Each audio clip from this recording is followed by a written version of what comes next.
하나님 말씀은 여호수아 15장입니다. 여호수아 15장 1절부터 마지막 절까지 좀 길고 또 여러 지명들이 많이 나와서 좀 어렵습니다만은 그래도 잘 집중해서 들으시기 바랍니다. 여호수아 15장 1절.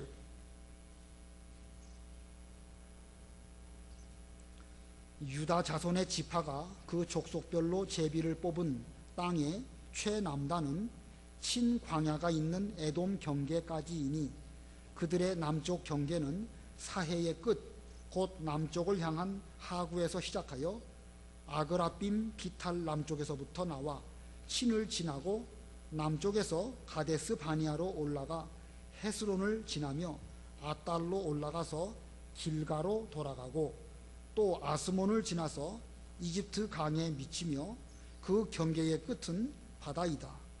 이것이 너희에게 남쪽 경계가 될 것이다. 그 동쪽 경계는 사해이니 요단 끝까지이며 그 북쪽 지역의 경계는 요단 끝에 있는 바다의 하구에서부터 시작하여 벳 호글라로 올라가서 벳 아라바 북쪽을 지나 루벤 자손 보한의 돌까지 올라가고 또 아골 골짜기로부터 두빌로 올라가 강 남쪽에 있는 아둠민 비탈 맞은편 북쪽의 길갈로 향하고 엔세메스 물 곁을 지나 엔로겔로 나오며 또 흰놈의 아들의 골짜기로 올라가서 여부스 곧 예루살렘 남쪽 등성이를 향하고 흰놈 골짜기 맞은편 서쪽에 있는 산 꼭대기로 올라가는데 그곳은 르바임 골짜기 최북단이다. 또 그 산 꼭대기에서부터 넵도와 샘물까지 이르러 에브론 산의 성읍들로 나와 또 바알라 곧 기럇 여아림에 이르고 바알라에서 서쪽으로 돌이켜 세일산을 향하고 여아림산 곧 그살론의 북쪽 등성이를 지나 베세메스로 내려가 딥나를 지나며 또 에그론 북쪽 등성이로 시끄론에 이르러 바알라 산을 지나 암느엘에 미쳐 바다로 나오게 되니 그 서쪽 경계는 대해와 그 해변인데 이것은 유다 자손이 그들의 족속별로 얻은 땅의 사방 경계이다. 여호와께서 여호수아에게 명령하신 대로 그가 여분네의 아들 갈렙에게 유다 자손 가운데서 기럇 아르바 곧 헤브론 성읍을 분기수로 주었으며 아르바는 아낙의 아버지였다. 갈렙이 거기에서 아낙의 세 아들 곧 아낙이 낳은 세세와 아히만과 달메를 쫓아내었고 거기에서 드빌 주민을 치려고 올라갔으니 드빌의 옛 이름은 기럇 세벨이었다. 갈렙이 말하기를 기럇 세벨을 쳐서 그것을 점령하는 자에게는 내 딸 악사를 아내로 주겠다 하였는데 갈렙의 아우 그나스의 아들 온니엘이 그것을 점령하였으므로 갈렙이 그에게 자기 딸 악사를 아내로 주었다. 악사가 출가할 때 남편에게 자기 아버지에게 밭을 청하라고 재촉하였고 악사가 나귀에서 내리자 갈렙이 자기 딸에게 묻기를 내가 무엇을 원하느냐 하였다. 악사가 말하기를 제게 복을 주십시오. 아버지께서 제게 네게부 땅을 주셨으니 샘물들도 주십시오라고 하므로 갈렙이 그 딸에게 위의 샘들과 아래의 샘들을 주었다. 20절. 이것이 유다 자손의 지파가 그들의 족속별로 얻은 유업이다. 유다 자손의 지파에 속한 것으로 에돔과 경계를 이루고 있는 네게부 최남단 성읍들은 갑스엘과 에델과 야굴과 기나와 디모나와 아다다와 게데스와 하솔과 인난과 십과 델렘과 부알롯과 하솔 하닷다와 그리옷 헤스론 곧 하솔과 아맘과 세마와 몰라다와 핫살 갔다와 헤스몬과 벳벨렛과 하살 수알과 부엘세바와 비스요다와 바알라와 이임과 에셈과 에돌랏과 그실과 홀마와 시글락과 민만나와 산산나와 르바옷과 시림과 아인과 림몬이니 모두 29성읍과 그 촌락들이다. 쉐팔라에는 에스다올과 소라와 아스나와 사노아와 엔간님과 다부아와 에남과 야르뭇과 아둘람과 소고와 아세가와 사라임과 아디다임과 그데레와 그데로다임이니 모두 14성읍과 그 촌락들이다. 스난과 하다사와 믹달갓과 딜르안과 미스베와 욕드엘과 라기스와 보스갓과 에글론과 갑본과 라맘과 기들리스와 그데롯과 벳다곤과 나아마와 막게다니 모두 16성읍과 그 촌락들이다.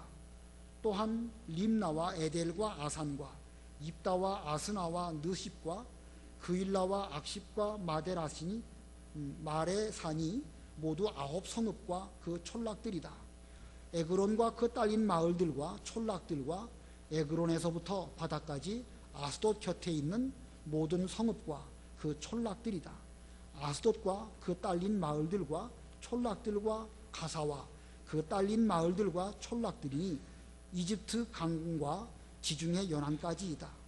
48절 산지에 있는 것은 사밀과 얏딜과 소고와 단나와 기럇 삼나 곧 드빌과 아납과 에스드모와 아님과 호센과 홀론과 길론이 모두 11성읍과 그 촌락들이다.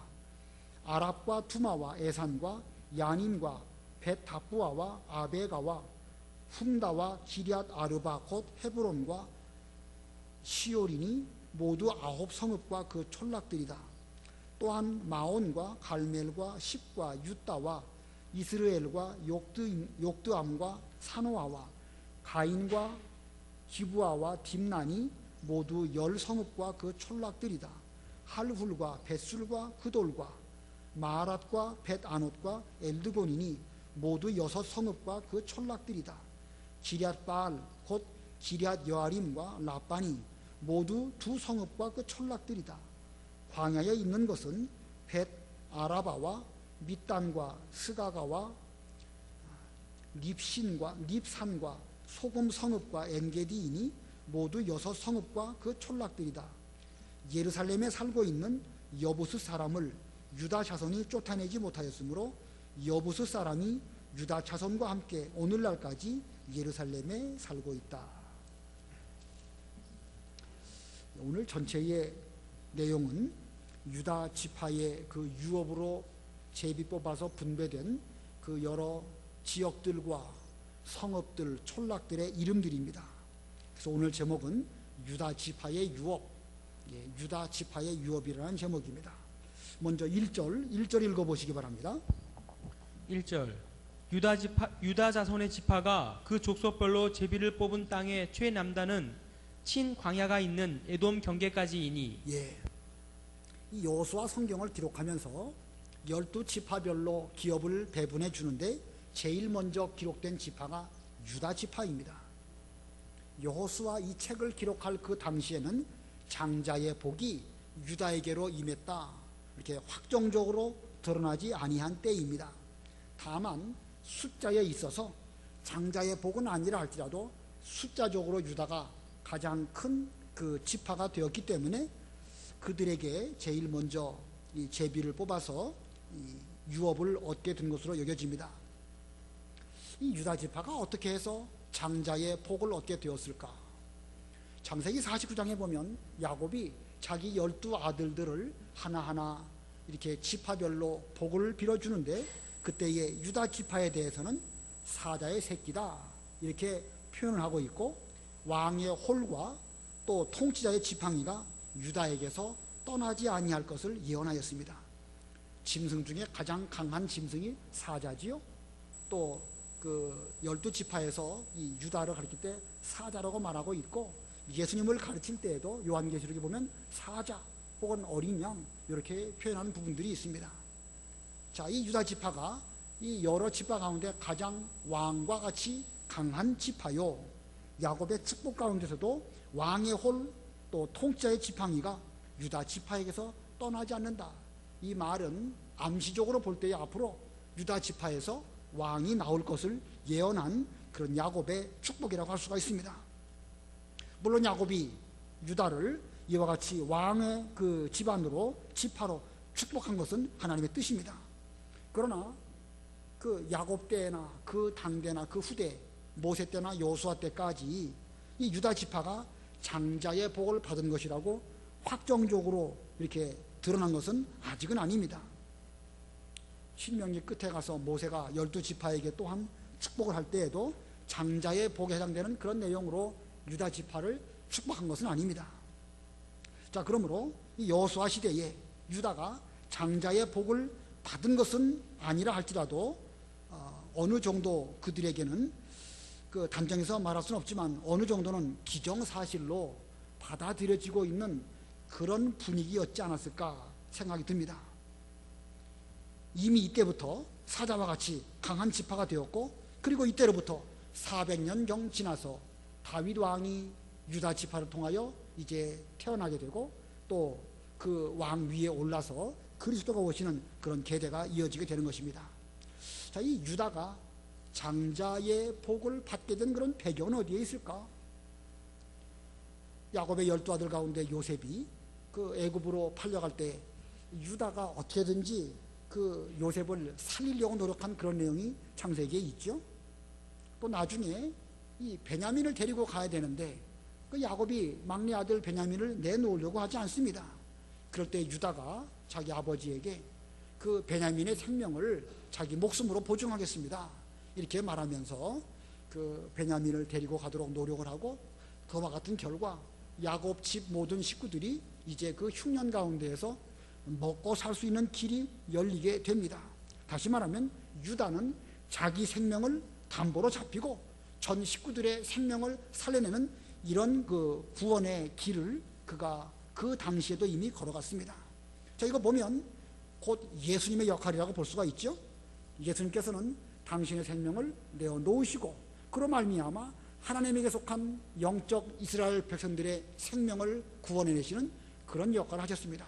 그런 면으로 볼 때에 유다는 예수님의 그림자와 같은 그런 인물이다라고 말할 수 있습니다. 자, 하나님께서 유다를 택하시고 장자의 복을 주시고 그 계통을 통해서 이스라엘의 주권자이신 또 다윗이 태어나게 하시고 다윗 계통을 통하여서 예수 그리스도가 오게 하셨습니다.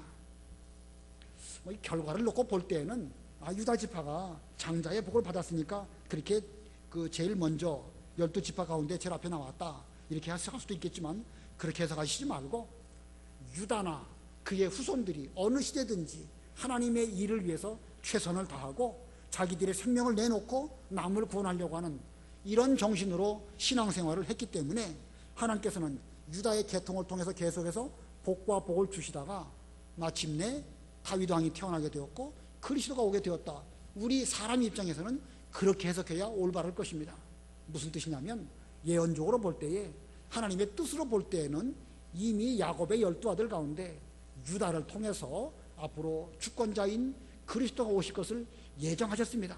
그러나 그것은 하나님 편에서 볼 때에 그렇다는 말씀이고, 사람 편에서 볼 때에는 유다가 자기 생명을 내놓고 다른 사람을 구원하고 전 이스라엘을 살리려고 노력하는 이런 믿음을 갖고 있었고, 그와 같은 신앙 정신을 가지고 유다 지파가 시대마다 자기 역할을 잘 감당할 때에 그들의 숫자도 늘어나게 되었고, 그래서 장자의 복을 차차 받게 되다가 마지막에 이르러서 결국 다윗 왕이 그 유다 지파로부터 오게 되었다.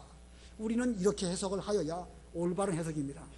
그래야 오늘날 우리들도 장자의 복을 받기 위해서 노력을 할 수 있겠죠. 교회 여러 교회가 있고 여러 교단이 있는데 어디가 장자 교회고 어디가 장자 교단이냐, 특별히 뭐 딱 정해지고 그런 건 아니에요.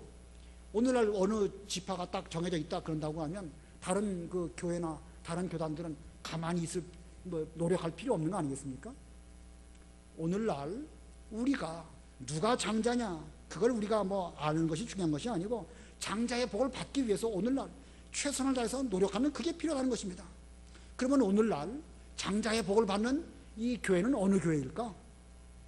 성경 원리를 놓고 볼 때에 성경대로 믿는 교회가 장자의 복을 받는 교회입니다. 성경대로 믿는 것입니다. 앞으로 누가 장자의 복에 참여하게 될 것인가? 그건 아무도 모릅니다. 아무도 모르지만 그러나 분명한 것은 오늘날 우리가 성경대로 믿고 신앙생활을 한다고 하면 그런 교회는 분명 하나님께서 복을 주실 것이고 계속해서 번성하고 번창하게 될 것입니다. 그래서 장자의 복을 받는 교회 첫 번째는 성경대로 믿는 교회이지만 두 번째로는요, 큰 백성을 이룬 교회가 또 장자의 복을 받습니다. 큰 백성을 이룬다, 이 말은 단순히 숫자적으로만 많이 모이는 교회 그런 의미라기보다는 성경대로 믿는 교회는 생명력이 있어가지고 거기서 아무쪼록 사람들이 많이 모여들게 되어져 있고, 아무리 핍박과 환난이 있어도 올바른 신앙을 잘 계승해서 그 생명력을 가지고 사람들을 살리고 또 살려서 신앙의 계대가 끊어지지 아니하는 이런 교회가 될 수가 있는 것입니다.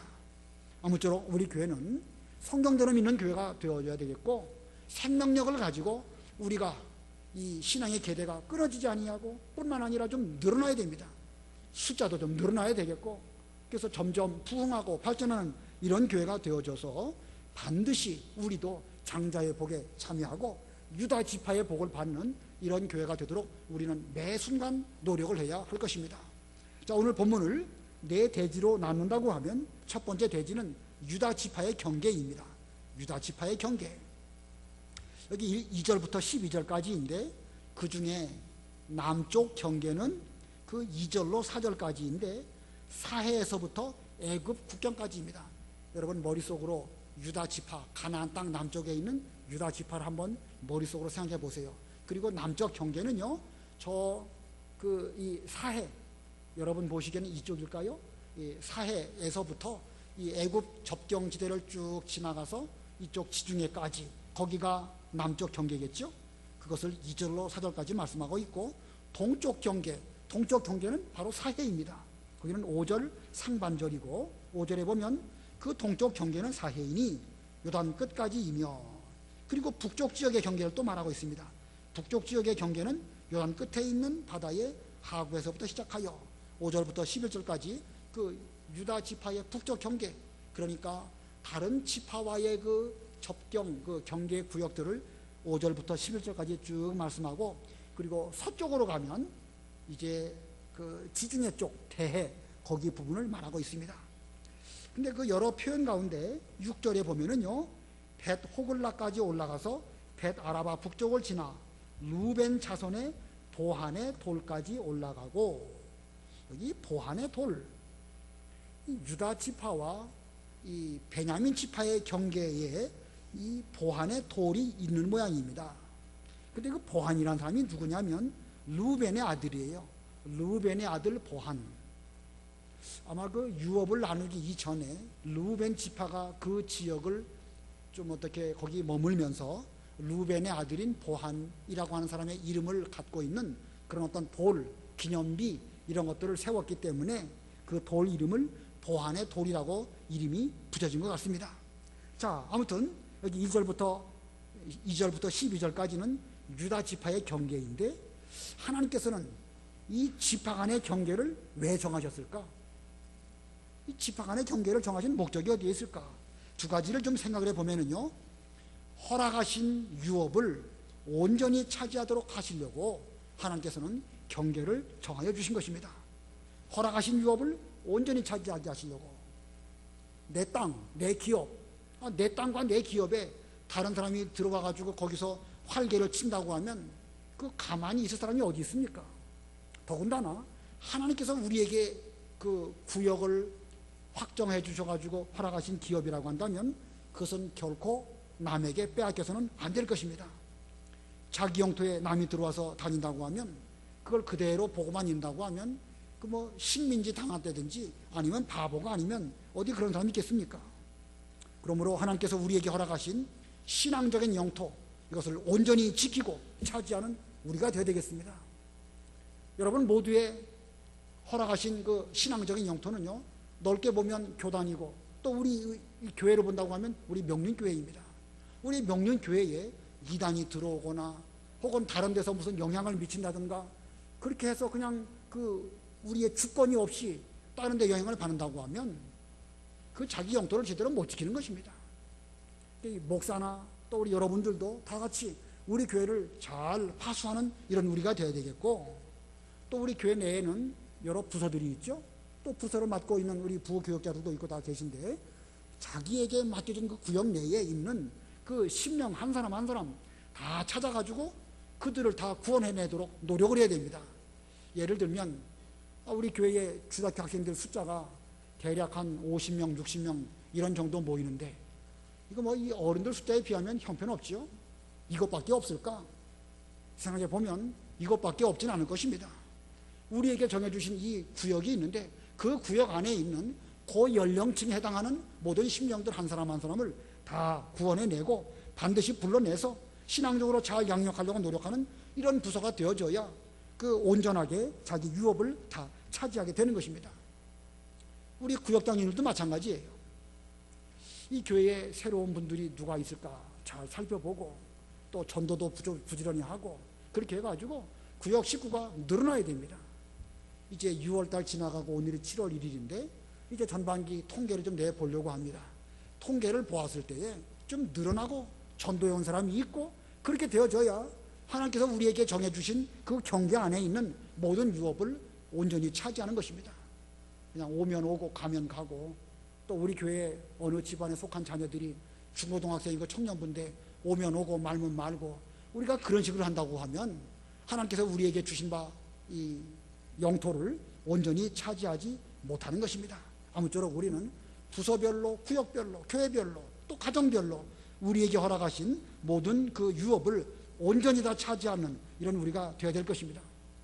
만약에 우리에게 허락하신 그 식구들을 온전히 다 차지하지 못한다고 하면 나중에 가면 여러 가지 오히려 문제가 생길 것입니다. 하나님께서 가나안 족속 그 12지파에게 다 각각 경계를 정해주시고 그들로 거기를 완전히 그 차지하도록 하셨는데 다 차지하지 못했죠? 다 차지하지 못하니까 나중에 무슨 문제가 생깁니까?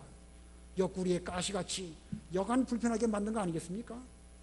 우리가 만약에 우리의 식구들이나 우리의 자녀들을 예수 잘 믿는 사람들로 잘 만든다고 하면 그들이 오히려 우리에게 서로 힘이 되고 그 앞으로 하나님의 일이 잘 될 텐데 우리 자녀 가운데나 형제 가운데 믿는 일을 제대로 하지 아니하고 계속 우리가 믿는 일을 하는데 방해가 된다고 하면 그게 옆구리에 가시처럼 작용하는 거 아니겠습니까? 그렇게 되지 않도록 하기 위해서 어렸을 때부터 신앙교육을 잘하고 또 점점 잘 길러서 하나님의 귀한 일꾼들로 잘 만드는 것이야말로 허락하신 유업을 온전히 차지하는 그런 우리들이 되는 것입니다. 그 다음에 또 하나님께서 왜 지파 간의 경계를 정하셨을까? 두 번째는요, 이 지파 간 경계를 철저하게 지키도록 하시는 것입니다. 경계를 잘 지켜야 됩니다. 그 경계를 제대로 안 지키고 어떤 다른 쪽으로 나아가든지 상대방이 우리 쪽으로 넘나 들어온다든지 그러면 여러 가지 문제가 있는 것입니다. 가나안 땅에 이스라엘 백성들로 잘 정착하여 살도록 하나님께서 다 허락하셨는데 그 구역을 제대로 지키지 못해가지고 그 경계를 제대로 방비하지 못해가지고 그 블레셋이 쳐들어온다든가 암몬과 모압이 들어온다든가 그러면 그 얼마나 큰 문제가 되겠습니까? 또는 흉년 때 모압으로 이민 가고 산다든가 그 엘리멜렉의 가정들처럼 말이죠. 그렇게 된다고 하면 그 구역 경계 정해놓으신 그것이 의미가 없어지는 것입니다. 우리는 분명히 지킬 것은 지켜야 되는 것입니다. 내 그 구역 내에 있는 그 일에 대해서는 철저하게 책임을 지키면서 책임을 잘하면서 다른 구역, 다른 지파에 대해서는 또 그들 나름대로 하나님 잘 섬기면서 신앙생활하는 그런 독립적인 그런 것을 또 해야 되겠죠. 우리가 성도 간에 서로 모여서 신앙생활하고 있는데 나의 신앙생활의 영역을 내가 잘 지키면서 상대방도 존중해주는 이런 것이 되어질 때에 올바른 이 구역을 잘 지키는 그런 것이라고 할 수가 있습니다. 성경에 보면 그 지계표를 옮기는 것은 그 저주받을 일이라고 말씀하였습니다. 이 경계 분명하게 하나님께서 정해주셨는데 그 경계를 잘 지키면서 내가 맡은 본분의 그 역할은 최선을 다해서 다하고 또 다른 사람은 다른 사람대로 잘 할 때에 전체적인 가나안 땅에서 하나님 섬기는 신앙생활이 잘 되어질 것입니다. 그 다음에 크게 두 번째 대지는요, 갈렙의 유업 헤브론 성읍, 갈렙의 유업으로 주신 헤브론 성읍입니다. 갈렙의 유업 헤브론 성읍 13절 읽어보세요. 13절 여호와께서 여호수아에게 명령하신 대로 그가 여분네의 아들 갈렙에게 유다 자손 가운데서 기럇 아르바 곧 헤브론 성읍을 분깃으로 주었으며 아르바는 안악의 아버지였다.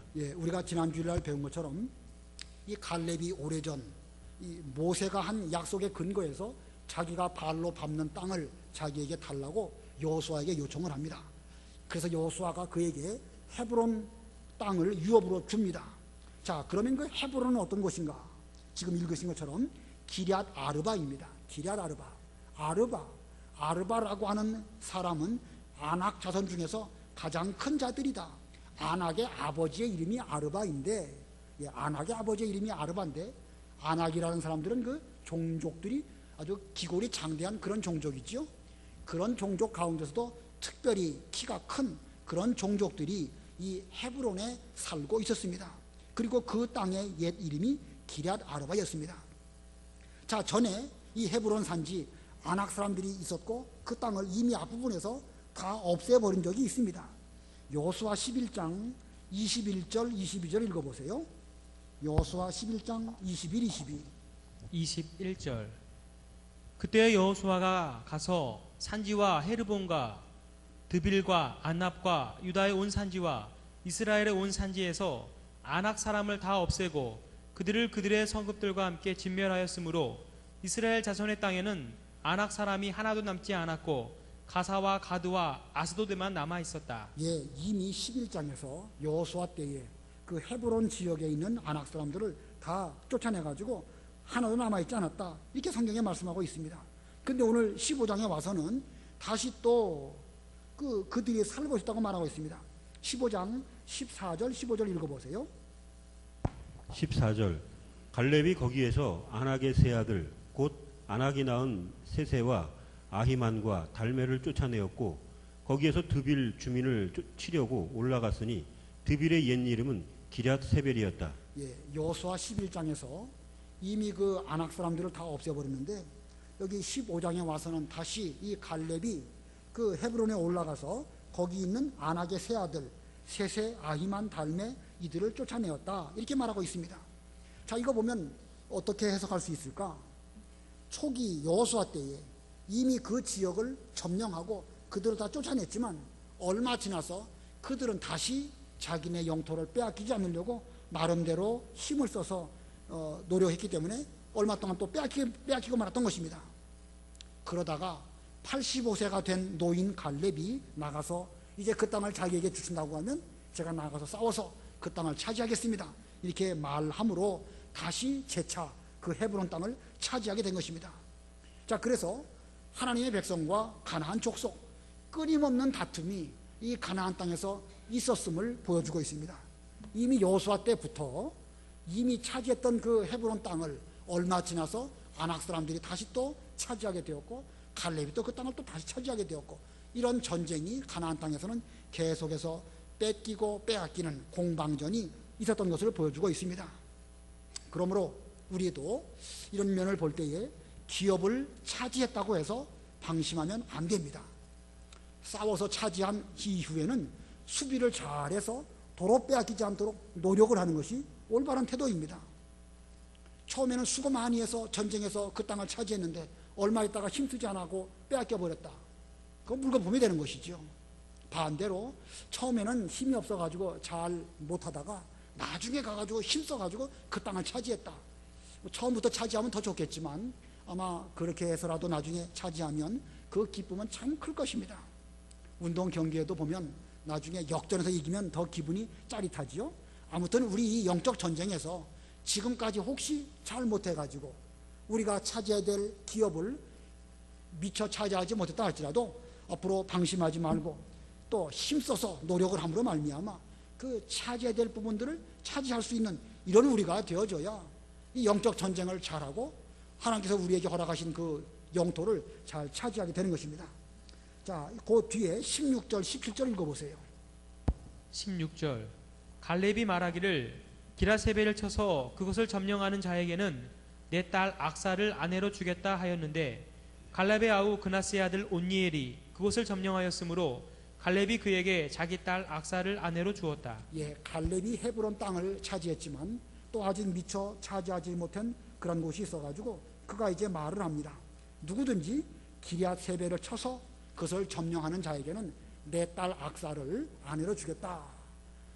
마치 그 무슨 그 전쟁에서 이기면 뭐 주겠다 이렇게 그 선언했습니다. 그랬더니 갈렙의 아우 그나스의 아들 오니엘이 그것을 점령하였다 이렇게 말하고 있습니다. 자, 왜 갈렙이 왜 이런 말을 왜 했을까요? 내 딸 악사를 아내로 주겠다 왜 이런 말을 했을까? 딸 시집 보내려고 했을까? 아니면 좋은 사위를 맞이하려고 그랬을까? 갈렙이 이런 말을 한 것은 단순히 무슨 딸 시집 보내는 거 좋은 데로 시집 보내려고 하는 이런 목적으로 했다기보다는 믿음 좋은 사람을 발굴하려고 한 것입니다. 하나님의 일을 위해서 자기 딸이라도 좀 바쳐서 믿음 좋은 사람이 좀 나오면 좋겠다 이런 믿음의 발로로 이런 말을 한 것입니다. 자, 그러고 보면 이 가나안 땅, 그 땅을 차지하는 것도 중요하지만 더욱 중요한 것은 그 기업을 잘 지키고 유지할 수 있는 인물을 발굴해내는 것입니다. 자, 땅보다도 그 땅을 지키고 경작해서 그곳에서 살아갈 사람이 더 중요하지요. 땅만 있고 사람이 없으면 어떡하겠습니까? 그럼 황무지 될 수밖에 없지요. 이제 땅도 중요하지만 땅보다 더 의미 있고 중요한 것은 그 땅에 살면서 하나님을 섬기면서 그 땅을 잘 경작하고 거기서 나는 소산물로 또 은혜 생활 잘할 수 있는 이런 성도, 사람이 중요한 것입니다. 사람을 길러내지 못하는 그런 교회, 얼마 지나면 그런 교회는 예배당, 부동산만 남게 될 것입니다. 이 유다 지파가 장자의 복을 받게 된 이유도 결국은 많은 사람들을 얻었기 때문에 그렇게 된 것입니다. 그렇기 때문에 교회는요, 숫자도 많아야 되는 거예요. 말씀만 잘 지키고 정통신앙을 물려받았다. 그런데 숫자는 적다. 그건 뭔가 잘못된 것입니다. 정통신앙, 바른 말씀, 성경대로 믿는 신앙생활을 잘한다고 하면 반드시 그 교회는 생명력이 있어가지고 사람을 살려내고 또 많은 사람들이 거기 와서 은혜를 받고 그러다 보면 무슨 뭐 다른 데처럼 그렇게 인본주의로 해서 많은 사람이 몰려들지는 않겠지만 적어도 살아있는 교회라고 한다면 그 교회의 숫자는 반드시 늘어나야 정상인 것입니다. 자, 아무쪼록 우리도 이 사람을 많이 길러내는 이런 교회가 되어져야 될 것입니다. 영토도 중요하고 하나님께서 우리에게 주신 그 기업도 중요하지만 그 기업을 잘 지키고 거기서 은혜를 받고 하나님을 잘 섬길 수 있는 이런 사람을 길러낼 수 있는, 양육할 수 있는 이런 그 마음이 필요한데, 그러기 위해서는 갈렙과 같이 누구든지 하나님의 일을 잘하는 사람에게는 내 딸을 주겠다, 뭐 무슨 요즘 시대에 무슨 결혼을 조건으로 그런 말을 하라는 것이 아니고 그와 같은 정신, 그와 같은 마음가짐으로 사람을 길러내는 이런 교회가 되어야 할 것입니다. 근데 사실은요, 사람 길러내는 게 여간 어려운 게 아니에요. 특별히 이 교역자 길러내는 거 참 어렵고, 또 꼭 교역자뿐만 아니라 교회 일꾼을 많이 길러낸다고 하면 교회의 분위기가 확 달라집니다. 모든 면에 있어서 교역자는 교역자대로, 봉사하는 사람은 봉사하는 사람대로, 차량 봉사하는 사람, 식당 봉사하는 사람, 또 반주하는 사람, 이런 많은 일꾼들을 길러내지 않으면 결국 교회는 점점 줄어들 수밖에 없을 것입니다. 이게 심각한 일입니다.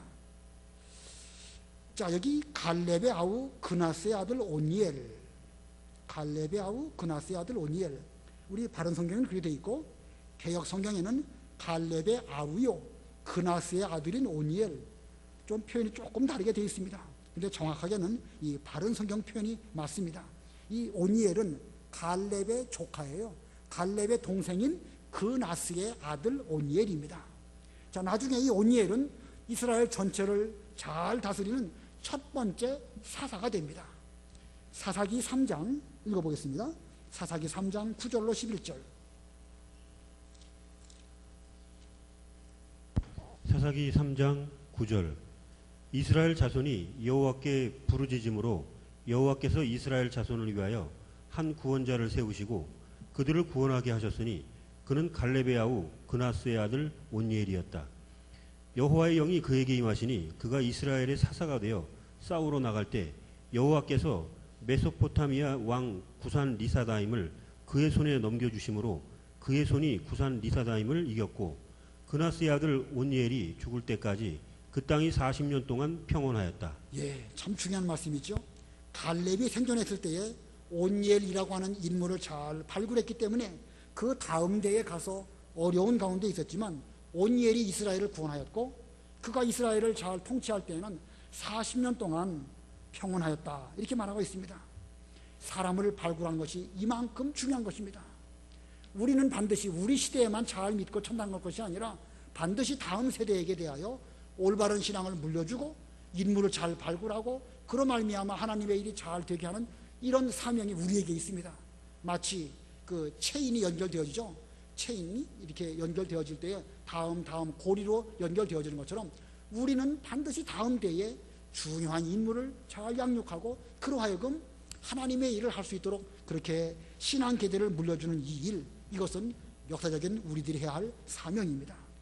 자, 그 다음에 18절부터 19절, 본문 18절 19절 다 같이 읽습니다. 18절 19절 시작.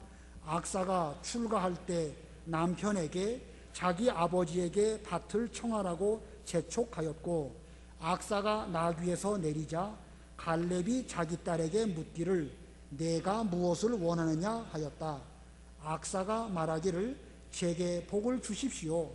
아버지께서 제게 네게부 땅을 주셨으니 샘물들도 주십시오 라고 하므로 갈렙이 그 딸에게 위의 샘들과 아래의 샘들을 주었다. 여기 밭을 청하라고 재촉했다. 악사가 자기 남편에게 이제 시집가면서 자기 남편 온니엘에게 우리 아빠에게 좀 밭을 좀 달라고 청하세요. 자, 왜 이런 말을 했을까요? 시집가면서 조금이라도 더 많이 혼수를 해가려고 이런 말을 했을까? 본문을 또 잘 보면 악사가 나귀에서 내렸다라는 말이 있죠. 자기 아버지 갈렙 앞에서 악사가 그 겸손한 모습으로 나귀에서 내렸다. 상당히 겸손한 모습의 딸임을 보여주고 있습니다. 이런 본문을 우리가 잘 보면서 이 밭을 구한 것은 욕심으로 구한 것이 아닙니다. 가나안 땅, 하나님께서 허락하신 유업, 아비 갈렙이 하나님께로부터 받은 바 그 유업을 자기도 많이 차지해서 그 복에 동참하기 위한 그런 마음가짐으로 저에게 밭을 주시고 또 샘물도 주십시오 이렇게 말한 것입니다. 아버지가 자기에게 네게부로 가가지고 그 네게부를 잘 개척을 하여라 이렇게 지금 보내고 있거든요. 근데 네게부라는 땅은 좀 척박한 땅인 모양이에요.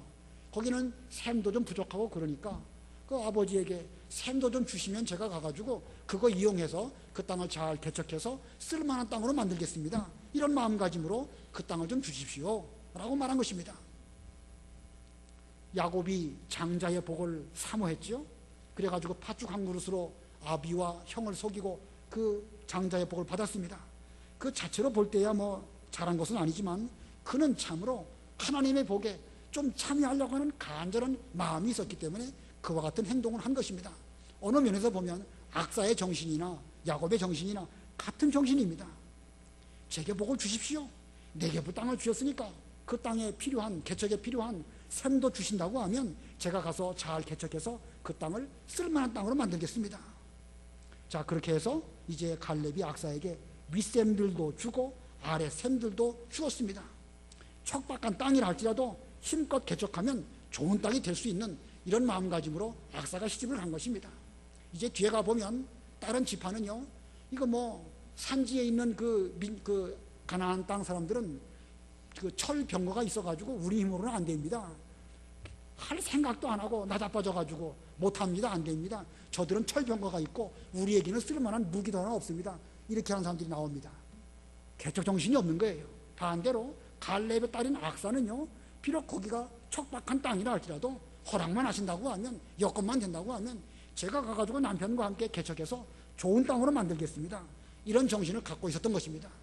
오늘날 우리들도 유다 지파가 이렇게 장자의 복을 받게 된 그 배경을 보면 이와 같은 딸들이 있었기 때문에 가능한 것입니다. 우리도 여러 가지 여건상 어려운 점이 많이 있습니다. 주일학교도 어렵고 중고등부도 어렵고 작년도 어렵고 뭐 어려운 군데가 뭐 한 군데가 아니 한두 군데가 아닙니다. 그래도 우리에게 힘을 주시고 또 여러 가지 여건만 된다고 하면 하겠습니다. 하나님 도와주십시오.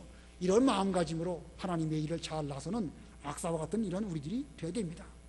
자, 이 85세 된 노인 갈렙이 그와 같은 믿음을 갖고 있으니까 그에게로부터 악사와 같은 또 훌륭한 딸이 나왔고, 악사 같은 딸을 통해 가지고 오니엘 같은 사사가 나와서 역사적으로 하나님의 구원운동이 계속해서 이루어가게 된 것입니다. 그러므로 이 가나안 땅도 땅이지만 반드시 그 땅을 차지하고 개척하고 지켜내는 사람, 그런 사람을 길러내는 우리 교회가 되어야 되겠습니다. 그 다음에 세 번째 대지로 유다 지파의 성읍들입니다. 유다의 지파의 성읍들이 20절부터 62절까지 쭉 길게 나옵니다. 그 중에 20절만 한번 읽어보세요. 20절. 이것이 유다 자손의 지파가 그들의 족속별로 얻은 유업이다. 예, 전부 합하면 124 성읍과 촌락들입니다. 124 성읍과 촌락. 성읍이라고 하면 어느 정도 요새화되어져 있는, 성이 쌓여져 있는 그런 도시를 가리키는 것이고, 촌락이라고 하면 지금으로 말하면 시골에 있는 동네, 마을, 이런 것을 가리키는 것입니다. 거기도 네 부분으로 나누어서 말씀드린다고 하면, 남부의 네게부 지역은 21절부터 32절까지입니다. 남부의 네게부 지역. 그 다음에 두 번째로는 평지, 쉐팔라 지역입니다. 쉐팔라라는 말은 평지라는 말인데, 그 지역은 33절로 36절까지 있습니다. 그리고 또 블레셋 지경과 산지까지 있습니다. 37절로 60절인데 그 중에서 45절로 48절 한번 읽어보시기 바랍니다. 45절로 48절. 45절. 에그론과 그 딸린 향리들과 촌락들과 에그론에서부터 바다까지 아스돗 곁에 있는 모든 성읍과 그 촌락들이다. 아스돗과 그 딸린 향리들과 촌락들과 가사와 그 딸린 향리들과 촌락들이니 이집트 강과 지중해 연안까지이다. 산지에 있는 것은 사밀과 얏딜과 소고와 네, 거기까지요. 지금 읽은 그 지명들을 보면 블레셋에 있는 그 지명들 있지요. 에그론, 아스돗, 또 가사, 이런 지역들은 다 이게 블레셋 사람들이 살고 있었던 이런 지역들입니다. 그런데 그런 지역들을 이미 하나님께서는 이 유다 지파에게 허락해 주신 땅입니다. 지금까지도 블레셋 사람들하고 이스라엘 사람하고 계속 싸우고 있죠. 그 전쟁이 아직도 끝나지 않은 전쟁으로 계속되어지고 있음을 우리에게 보여주고 있습니다. 이걸 볼 때에 이 영적 전쟁, 현실적인 전쟁도 그렇거니와 영적인 전쟁은 그때로부터 지금까지 또는 예수님 재림하실 때까지 이 영적 전쟁은 끊임없이 계속되는 전쟁인 줄을 알고 우리는 방심하지 말고 정신을 차려서 이 전쟁에 잘 참여하는 그런 우리들이 되어야 됩니다. 그리고 이제 60절부터 62절까지는 이 유대 광야, 유다 광야입니다. 그 유다의 기업 가운데서 요단강 동편 지역, 요단강 건너편 동쪽 사해 부근의 황무지라고 불려지는 그 지역까지도 이렇게 주었습니다. 자, 상당히 넓은 지역을 유다 지파에게 허락이 되어졌습니다.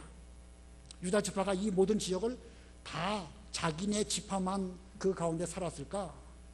사사기 가보면은요, 시므온 지파가 유다 지파에게 어느 정도 얹혀 사는 이런 그 일이 나타나게 됩니다. 자, 장자 지파인 유다 지파는 시므온 지파와 함께 그 지역에 살게 되었는데, 점점 시므온 지파는 유다 지파의 융합이 되어져서 유다 지파화 되고 맙니다. 그런데 이런 일이 있었을 때에 유다 지파와 시므온 지파 어디가 이익일까요? 유다 지파 지역 내에 시므온 지파가 적당하게 얹혀 사는데 시간이 지나면 지나갈수록 두 지파는 서로 이렇게 하나가 되어졌다. 어디가 유익일까요? 둘 다 유익입니다. 둘 다. 시므온 지파는요, 믿음 좋은 유다 지파와 함께 살았기 때문에 그 신앙에 함께 참여하고 함께 복을 받게 된 것이고, 유다 지파는 시므온 지파의 도움을 받아가지고 또 여러 가지 일들을 함께 도모하기 때문에 또 피차 유익이 된 것입니다. 시간이 없지만 그것도 읽어보겠습니다. 사사기 1장 3절입니다. 사사기 1장 3절. 3절. 유다가 자기 형제 시므온에게 말하기를 내가 제비 뽑아 얻은 땅으로 나와 함께 올라가서 가나안 사람들과 싸우자. 그러면 나도 내가 제비 뽑아 얻은 땅으로 너와 함께 가겠다 하니 이에 시므온이 함께 갔다. 예, 유다 지파와 시므온 지파가 연합해서 지금 가나안 땅을 차지하는 그런 일을 하고 있습니다. 사사기 1장 17절로 읽어보세요. 17절. 유다가 그의 형제 시므온과 함께 가서 스밧에 사는 가나안 사람들을 치고 그것을 진멸하였으므로 그 성읍 이름을 호르마라 불렀다. 예, 유다 지파와 이 시므온 지파가 함께 가서 전쟁을 했고 전쟁에서 그것을 진멸하고 그 성읍을 얻게 되었습니다. 이거 보면 서로 힘을 합해가지고 하나님의 일을 하는 것이 큰 유익인 것을 보여줍니다. 아까 경계를 분명히 할 때는 분명히 해야 되지만 그러나 그런 가운데서도 서로 협력하고 잘 융합을 할 때에 하나님의 일이 더욱 잘 된다는 사실을 우리에게 보여주고 있습니다. 자, 마지막 네 번째 대지입니다. 네 번째 대지, 예루살렘은 차지하지 못함. 예루살렘은 차지하지 못함. 63절 우리 다 같이 읽습니다. 63절 시작. 예루살렘에 살고 있는 여부수 사람을 유다 자손이 쫓아내지 못하였으므로 여부수 사람이 유다 자손과 함께 오늘날까지 예루살렘에 살고 있다. 자, 유다 지파가 그 넓은 지역을 다 받아가지고 부지런히 노력을 해서 차지하고 시므온 지파와 함께 노력해서 차지하였는데 나중에까지 예루살렘은 차지하지 못하였고 그 예루살렘에는 여부수 사람들이 살고 있었다. 이렇게 말하고 있습니다. 그 여호수아 10장에 보면은요, 예루살렘 왕 아도니 세덱이 나옵니다. 아도니 세덱이 다른 왕들과 함께 연합을 해서 그 이스라엘에게 전쟁을 걸어오게 되었고, 그때에 막게다 굴에 그 왕들이 포로로 잡히게 되는 사건 우리가 전에 다 배웠습니다. 자, 이미 그때에 예루살렘 왕이 거기서 죽임을 당했어요. 자, 그럼에도 불구하고 예루살렘을 차지하지 못합니다. 내내 여부수 사람들이 그 예루살렘을 차지하고 있다가 다윗 왕 때에 이르러서 비로소 예루살렘 산꼭대기에 올라가서 여부수 사람들을 다 쫓아내고 그 곳을 이제 다윗이 차지하게 되어서 그 성을 다윗성이라고 하는 이름을 붙이게 됩니다. 그래서 예루살렘 성, 다윗성 다 같은 이름들입니다. 또 거기에 나중에는 성전이 세워지게 되고 이런 그 일들이 이제 있게 되는 것이죠. 그런 일들은 이 여호수아 때로부터 한 300~400년 뒤에 그 지나서 되어지는 일들입니다. 다윗 왕 때에 와서야 비로소 그 여부수 사람들을 몰아내고 예루살렘을 완전히 차지하게 됩니다. 이것은 오늘날 우리에게 무엇을 교훈하는 것일까? 이 가나안 전쟁은 예수님 오실 때까지 계속해서 진행이 되다가 다윗 왕이 와서야 비로소 그 예루살렘을 차지한 것처럼 예수님 재림하실 때에 비로소 새 예루살렘이 하늘로부터 우리에게 내려오게 되어지고 우리가 그 새 예루살렘에 들어가서 제대로 된 신앙생활을 하게 되는 것을 상징적으로 보여주는 것은 아닐까 생각이 듭니다. 지금까지도 예루살렘은 서로 싸우고 있죠. 뭐 누가 차지했다고 말할 수가 없습니다. 이스라엘 백성이 차지했다고 말할 수도 없고 블레셋 쪽 사람들이나 혹은 이 아랍 쪽 사람들이 차지했다고 말할 수도 없고 계속 전쟁이 거기에도 있고 영적인 면에서 볼 때에 우리의 새 예루살렘을 위한 전쟁은요, 예수님 재림하실 때까지 계속 되어지는 것입니다. 그러므로 우리는 그때까지 방심하지 말고 계속 깨어서 우리에게 주신 바 그 유업을 다 차지하려고 부지런히 노력해야 되겠고, 그러기 위해서는 또 사람을 길러내는 이런 일을 잘하면서 악사와 같이 그 땅을 개척해서 좋은 땅으로 만들어야 되겠다. 비록 척박하고 어려운 땅이지만 내 힘으로 가가지고 부지런히 노력해서 아버지 갈렙이 헤브론을 차지한 것처럼 나는 또 내 역할을 잘 감당해야 되겠다. 이런 정신으로 신앙생활을 부지런히 잘할 때에 예수님 재림하실 때 우리도 유다 지파와 같은 장자의 복에 참여하는 우리 모두들이 다 될 것입니다. 이 신앙의 싸움을 잘 이루어가시는 우리 모두들 다 되시기 바랍니다. 기도하겠습니다.